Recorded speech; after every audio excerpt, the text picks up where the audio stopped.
Okay, so you're asked to multiply two binomials again, but here we're going to use the table method. So this is my favorite method. I even wrote it down. My favorite method with a smiley face. This is absolutely my favorite method. You're asked to multiply 4x minus 3 times negative x minus 2.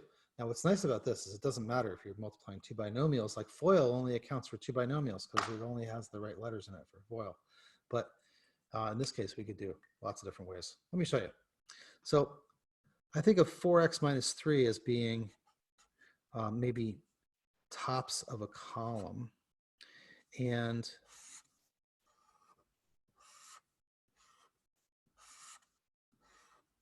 negative x minus 2 as being beginnings of rows.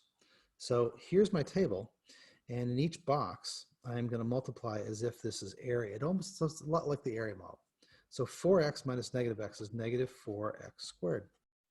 Negative x times negative 3 times negative x is what goes in this box. Negative 3 times negative x, that's going to be positive 3x. In this box, 4x times negative 2, that's going to be negative 8x. And in this box, negative 3 times negative 2, that's going to be positive 6. Now, when we're multiplying two binomials of the same type of powers, same style, an x and a constant, an x and a constant, these two boxes wind up common terms or like terms. So what this enables us to do is it enables us to capture our like terms. So we wind up with negative 4x squared, and then these two come together. We have 3x minus 8x, that's negative 8, that's negative 5x, and then plus 6, and we're done. This is my favorite because this is also a very useful organizer for factoring, going the opposite direction, taking this 5x and figuring out what the two things are. And we'll talk about how to do that in a later section of the chapter. What's also nice about this is that if we had two binomials, let me do a separate color pen, two binomials such as 2x plus 3 and 4x squared minus x minus 1.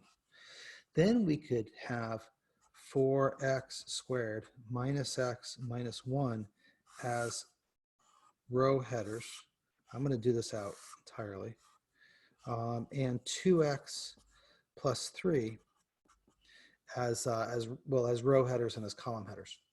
And then we multiply into our various spots. This looks like 8x to the third. This looks like negative 2x squared because it's negative x times 2x.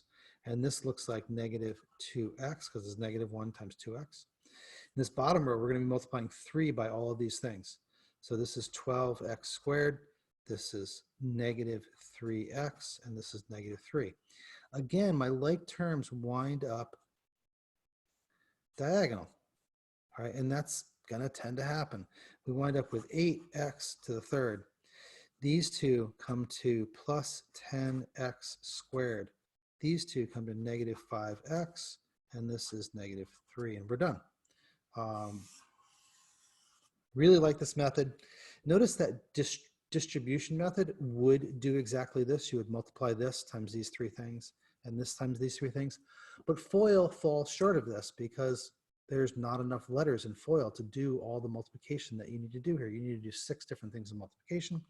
There's only 4 letters in FOIL. So FOIL is specifically for multiplying two binomials, where distribution and the table method work for any number of terms in polynomials that you have.